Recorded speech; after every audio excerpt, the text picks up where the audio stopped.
Kindly see my last video, how to install Visual Studio in your system. Now इस video में मैं first application लिखने जा रहा हूँ C# की, कि हम C# की फर्स्ट एप्लीकेशन कैसे क्रिएट करते हैं। तो आइदर आप जहाँ पे आपका विजुअल स्टूडियो पड़ा है, यहाँ तो स्टार्ट मेन्यू में जाके आप अपना विजुअल स्टूडियो फाइंड कर सकते हो इसमें अंदर जाके, नहीं तो यहाँ पे भी आप टाइप करके उसको फाइंड कर सकते हो। मैं यहाँ पे विजुअल स्टूडियो टाइप कर रहा हूँ, तो ये मेरे पास विजुअल स्टूडियो 22 आ गया। अब मैं इस पे क्लिक करता हूँ। जैसे मैंने उस पर क्लिक किया तो मेरे पास एक विंडो ओपन होगी। ये विंडो हमें क्या बताती है कि यहाँ पे अगर आपने कोई पहले प्रोजेक्ट बना रखा है तो वो यहाँ पे डिस्प्ले होंगे, लेकिन अभी इसमें कोई प्रोजेक्ट नहीं है, ठीक है। तो यहाँ पे कोई भी प्रोजेक्ट वो मेरे को यहाँ पे शो नहीं कर रहा। तो अभी हमने और किसी भी पॉइंट पे नहीं जाना, हमने सिर्फ प्रोजेक्ट क्रिएट करना है। तो मैं यहाँ पे क्रिएट ए न्यू प्रोजेक्ट पे क्लिक करता हूँ। जैसे मैंने इस पे क्लिक किया, अनदर एक टेम्पलेट विंडो ओपन होगी कि आपने कौन कौन से टेम्पलेट यूज़ करने हैं। अब यहाँ पे एक क्लाउड कंसोल टेम्पलेट है कंसोल एप्लीकेशन के लिए। अगर आपने वेब एप्लीकेशन बनानी है तो उसका टेम्पलेट है। अगर आपने वेब एपीआई यानी कि रेस्टफुल वेब सर्विस बनानी है तो उसके लिए अलग से टेम्पलेट है। C# कंसोल एप्लीकेशन बनाऊंगा। बेसिकली कंसोल एप्लीकेशन में कोई भी GUI नहीं होता, ग्राफिक यूजर इंटरफेस नहीं होता, ये जस्ट इनपुट और आउटपुट के लिए होती है।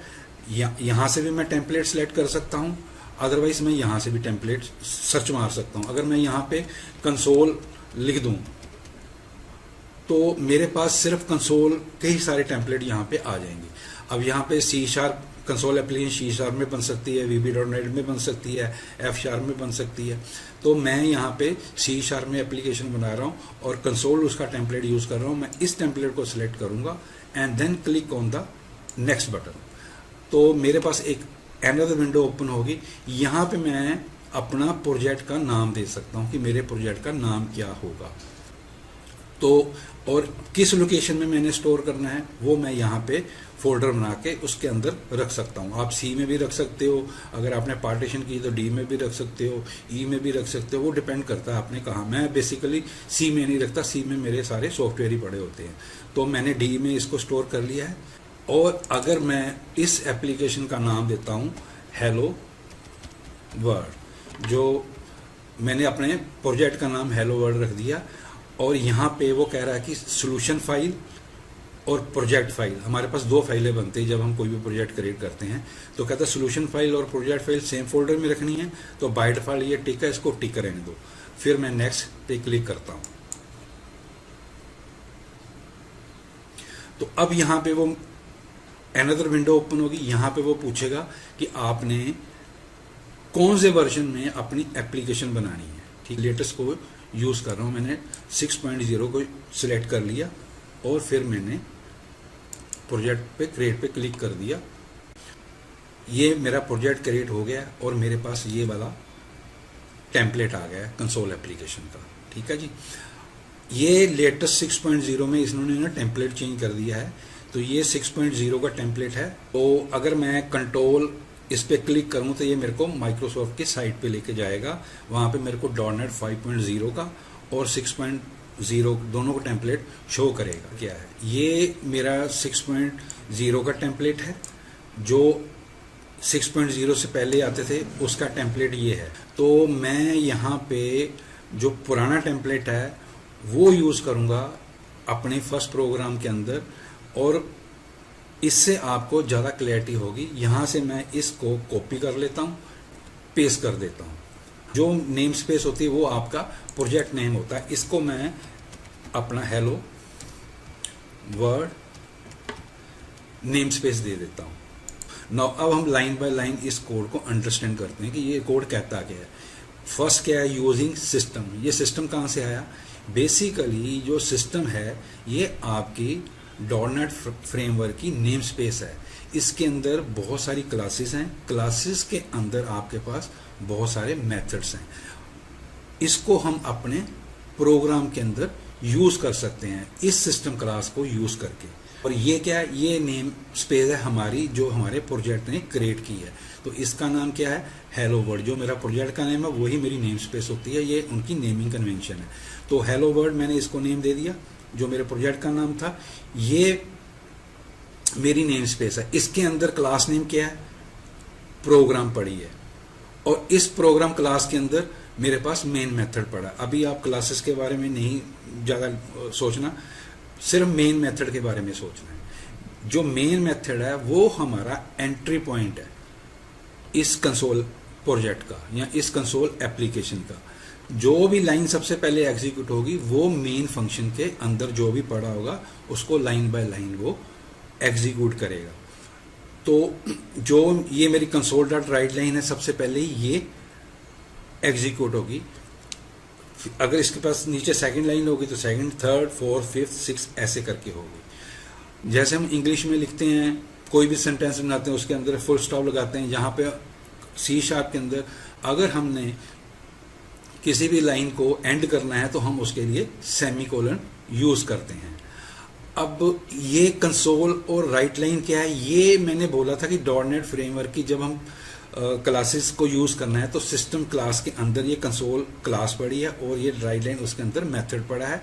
ये राइट लाइन मेथड हमें आउटपुट देगा, कंसोल जो विंडो ओपन होगी उसके अंदर वो हमें प्रिंट करके दे देगा। ये मेरे पास एक स्ट्रिंग पास किया हुआ है तो वो मेरे को उसको आउटपुट दे देगा। अब अगर मैंने इस प्रोजेक्ट को रन करना है तो यहाँ पे मेरे पास हेलो वर्ल्ड है, यहाँ से भी एग्जीक्यूट कर सकता हूँ और यहाँ से भी एग्जीक्यूट कर सकता हूँ। अगर तो मैंने इस फाइल को लाइन बाय लाइन डीबग करना है तो मैं इसको यहाँ से रन कर सकता हूँ। अगर मैंने डीबग नहीं करना, जस्ट आउटपुट देखनी है, तो मैं यहाँ से कर सकता हूँ। तो इसके लिए आप कीबोर्ड का शॉर्टकट भी यूज कर सकते हैं, कंट्रोल F5 करके। नाउ ये देखो हेलो वर्ल्ड उसने यहाँ पे प्रिंट कर दिया। जो स्टैटिक वाइड मेन है, ये मेरा मेन मेथड है, यानी कि फंक्शन नेम है। वाइड का मतलब है कि ये मेरे को कुछ भी रिटर्न नहीं कर रहा। अगर कोई फंक्शन कोई वैल्यू रिटर्न ना करे तो उसको हम वाइड बनाते हैं। स्टैटिक का मतलब होता है कि जो भी मेरा प्रोग्राम क्लास है उसके मेथड को मैंने असेस करना है तो उसका मेरे को ऑब्जेक्ट बनाने की जरूरत नहीं होती।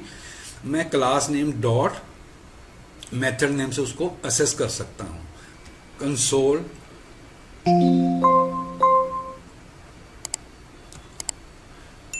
Dot foreground colour is equal to, ये मेरा बाय डिफॉल्ट वाइट आया है, ठीक है। अगर मैं इसको यूज करना चाहता हूं तो ये मेरे को इंटेलिजेंस में दिखा देगा कि कौन कौन से यूज कर सकते हो आप। मैं इसको अगर ग्रीन कर देता हूं और एंड लाइन कर दिया कोड को, मैंने ऊपर ले जाता हूं। अभी जो मेरे पास वो आउटपुट आई थी वो वाइट कलर में आई थी। अब मैं इस प्रोग्राम को रन करूंगा तो मेरे पास क्या आउटपुट आएगी, वो ग्रीन के अंदर आउटपुट आएगी। मैं कंट्रोल F5 करता हूं, देखो मेरी उसने आउटपुट क्या दे दी, ग्रीन कलर में दे दी।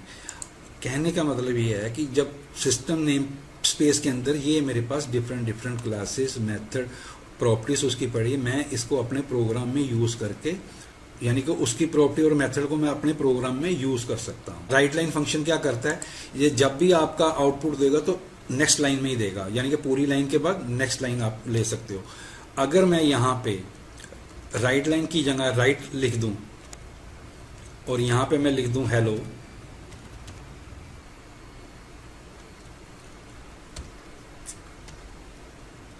और यहाँ पे मैं लिख दूं वर्ड, अब ये मेरे को नेक्स्ट लाइन में रिकॉर्ड नहीं देगा। ये मेरे को जो स्ट्रिंग की वैल्यू देगा वो एक ही लाइन के अंदर देगा और ये इसके अंदर कोई स्पेस नहीं होगी। ये देखो हेलो वर्ड दे दिया उसने, इसके अंदर कोई स्पेस नहीं दी। मैं अगर इसको राइट लाइन कर दूं तो हेलो मेरा एक लाइन में होगा और वर्ड मेरा नेक्स्ट लाइन में होगा। अगर मैं इसको राइट लाइन कर देता हूं, ठीक है जी, तो अब मैं इसको कंट्रोल F5 से रन करता हूं तो ये मेरे को अलग अलग लाइन में देगा। तो this is the main basic difference between the right and right line. अब ये तो बात होगी हमारी आउटपुट दिखाने के लिए। लेकिन अगर मैंने कोई कीबोर्ड से इनपुट लेना है तो उसके लिए मेरे पास कंसोल डॉट रीड लाइन है। तो मैं यहाँ पे अगर कंसोल डॉट राइट लाइन और इसी के अंदर मैं console dot read line method को कॉल करता हूँ जो सिस्टम नेम स्पेस के अंदर पड़ा है, ठीक है जी। तो अब ये क्या करेगा, मेरी कीबोर्ड से वैल्यू लेगा, फिर उसके बाद उसको प्रिंट कर देगा। इसको कंट्रोल F5 से रन करता हूँ तो यहाँ पे उसने मेरे को क्या किया, हेलो एक लाइन में, वर्ड सेकंड लाइन में, जो थर्ड में कर्सर आपका ब्लिंक कर रहा है, यहाँ पे जो भी मैं टाइप करूँगा और एंटर मारूंगा तो नेक्स्ट लाइन पे जो यहाँ पे वैल्यू एंटर की होगी वो मेरे को नीचे प्रिंट करके दे देगा। मैं यहाँ पे लिखता हूँ वेलकम टू C# ट्यूटोरियल, ठीक है। अब जैसे एंटर मारूंगा वो मेरे को यहाँ पे उसकी वैल्यू प्रिंट करके दे देगा, वेलकम टू C# ट्यूटोरियल। तो कहने का मतलब ये है कि रीड लाइन फंक्शन हम कंसोल एप्लीकेशन से वैल्यू लेके यहाँ पे डिस्प्ले करवा सकते हैं, यानी कि किसी वेरिएबल में भी स्टोर करवा सकते हैं और उसके बाद उसको हम मैनिपुलेट कर सकते हैं। तो basically these are the basic structure of C# programme.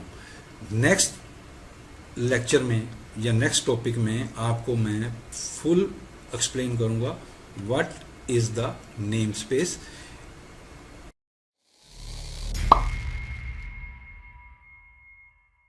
Now what is namespace? Namespace is organized multiple classes in our application and reduce the code redundancy in .NET application.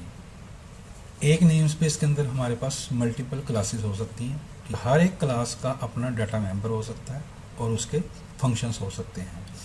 तो name space is my keyword, ठीक है जी। Name space मैं यहाँ पे एक custom name space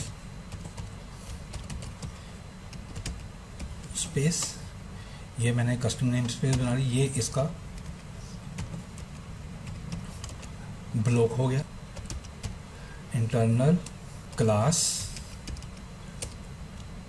my first class, ठीक।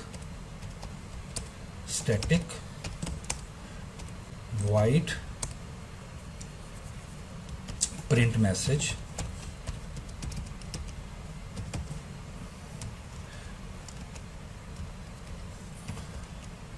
तो ये मेरा मेथड कुछ भी रिटर्न नहीं कर रहा और मेथड का जो मेथड है वो हमारा स्टैटिक मेथड है। मैं यहाँ पे कंसोल डॉट राइट लाइन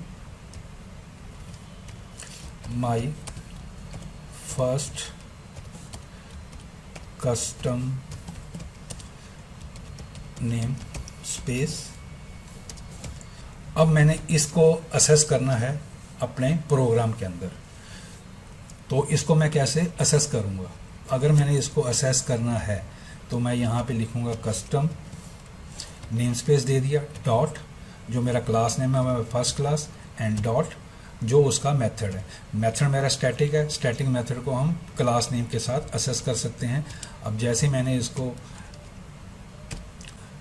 यहाँ पे कॉल किया तो ये मेरे को my first custom name space print करके दे देगा।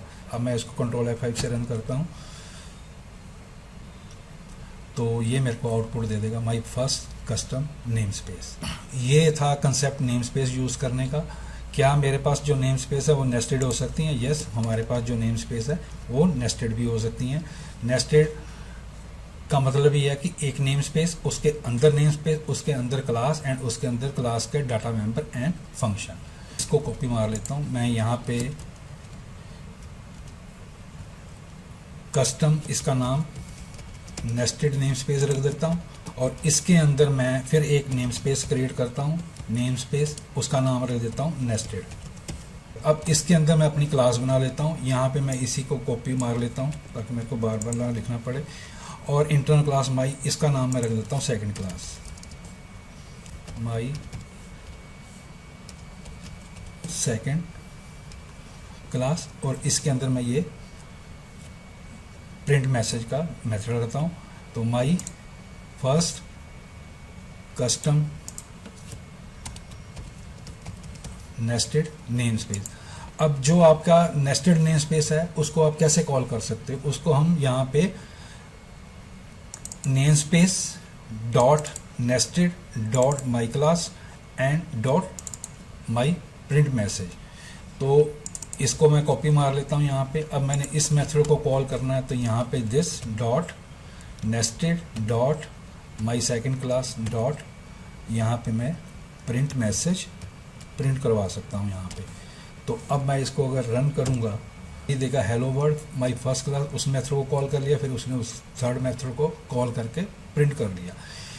अब सपोज करो कि इस माई फर्स्ट क्लास के अंदर 20 से 30 मेरे पास फंक्शंस बने हुए हैं और इसके अंदर मेरे पास 40 से 50 फंक्शन बने हुए हैं, तो क्या मैं हर बार ये राइट करूँगा? नहीं, मेरे को ज़रूरत नहीं है इसको ऐसे हर बार राइट करने की। तो यहाँ से मैं इसको डिलीट कर देता हूँ, यहाँ से मैं इसको डिलीट कर देता हूँ, लेकिन अब ये मेथड आइडेंटिफाई नहीं कर रहा कि कहाँ से हमने इसको लेके आए। तो यहाँ पे मैं फिर उसको यूजिंग करके कस्टम नेम स्पेस मैंने इंक्लूड कर ली, और सिमिलरली मैंने using custom nested name space use include कर ली डॉट नेस्टेड। तो ये दोनों नेम स्पेस मैंने इंक्लूड कर ली। अगर इसके अंदर 20 मेथड होंगे तो मेरे को बार बार लिखने की ज़रूरत नहीं है। तो जब मैं इस प्रोग्राम को रन करूँगा तो ये मेरा प्रोग्राम रन होके मेरे को सिमिलरली वही आउटपुट देगा जो हम पहले गेट कर चुके हैं। बेसिकली जो डॉटनेट हमारा प्रोजेक्ट स्ट्रक्चर बनाता है, तो वो क्या करता है कि एक फोल्डर होता है जैसे हमारे पास, उसके अंदर सब फोल्डर हो गए, वो नेस्टेड हो गया आपका, ठीक है जी। अब उसके अंदर आपने क्लासेस बना रखी हैं, तो उसको वो उस तरह से असेस करता है यूजिंग नेम स्पेस यूज़ करके। मैं अब आपको जो डॉटनेट नेम स्पेस क्रिएट करता है वो कैसे करता है। सपोज करो हमारे पास हम एक फोल्डर बनाते हैं जिसके अंदर हमारी सारी डाटाबेस की क्लासेस होंगी। तो फॉर एग्जांपल मैं अगर यहाँ पे एक फ़ोल्डर बना दिया डाटाबेस, उसके अंदर मैंने फ़ोल्डर बना दिया मॉडल, और उसके अंदर मैंने एक क्लास बना ली student.cs। student.cs जैसे मैं ये क्लास बनाऊंगा तो वो ये ऑटोमेटिकली ये नेम स्पेस ले लेगा। अब मैंने अगर इस क्लास को असेस करना है तो मैं यहाँ पे मैं इसको using dot database dot model, ये मेरी नेम स्पेस होगी, और उसमें मैंने यहाँ पे इसको एंटरलाइन कर दिया। अब मैं अगर स्टूडेंट के मेथड को कॉल करना है, stu स्टूडेंट, इसने मेरे को दे दी class name dot print message. जैसे मैं यहाँ इसको कॉल करूँगा तो कंट्रोल F5 करके मैं इसको, तो welcome to student class method, उसने उस क्लास को प्रिंट कर लिया। तो कहने का मतलब ये है कि जब भी आप कोई भी प्रोग्राम बनाओगे तो उनके सेपरेट फोल्डर बनाने हैं, उसके अंदर सेपरेट क्लासेस लिखनी हैं, उनके मेथड्स होंगे, तो वो हम किसी भी प्रोग्राम में अपने जाके यूज़ कर लेंगे। This is the main benefit for the name spaces.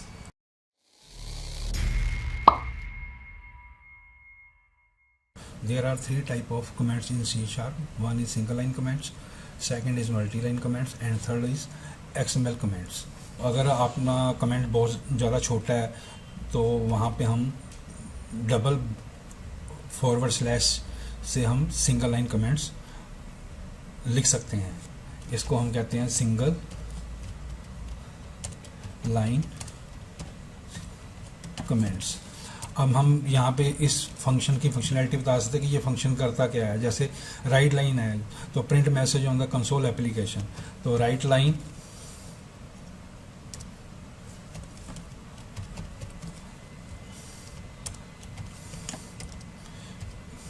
Print message on the console window पे ये मैसेज को प्रिंट कर देता है। और सेकेंड बेनिफिट्स ये होता है कमेंट्स के कि जब हम प्रोग्राम को रन करते हैं तो जो भी आपकी कमेंट्स लाइंस होती हैं वो कंपाइलर इग्नोर कर देता है, इससे आपके प्रोग्राम पे भी कोई फ़र्क नहीं पड़ता।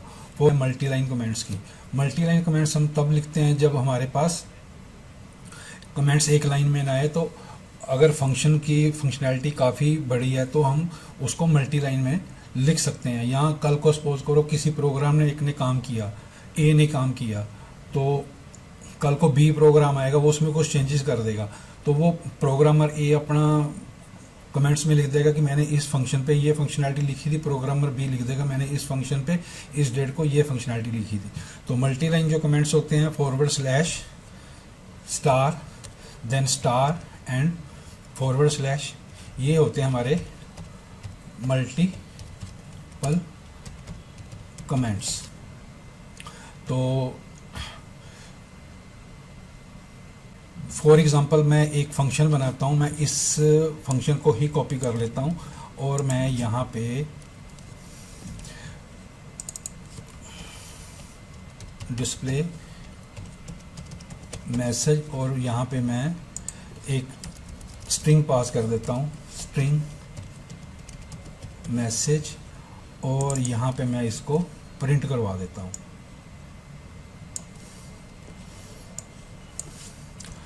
तो अब अगर मैंने यहाँ पे मैं ये लिख सकता हूँ डिफाइन स्ट्रिंग वेरिएबल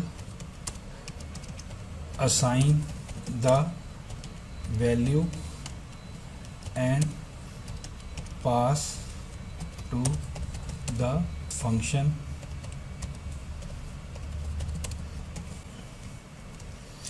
तो अब अगर मैंने इस फंक्शन को कॉल करना है तो मैं जाऊंगा प्रोग्राम डॉट, यहाँ पे मेरे को वो डिस्प्ले मैसेज दे देगा और इसमें मैंने आर्गुमेंट पास करना है, तो यहाँ पे मैं लिख दूंगा string MSG message is equal to hello how are you,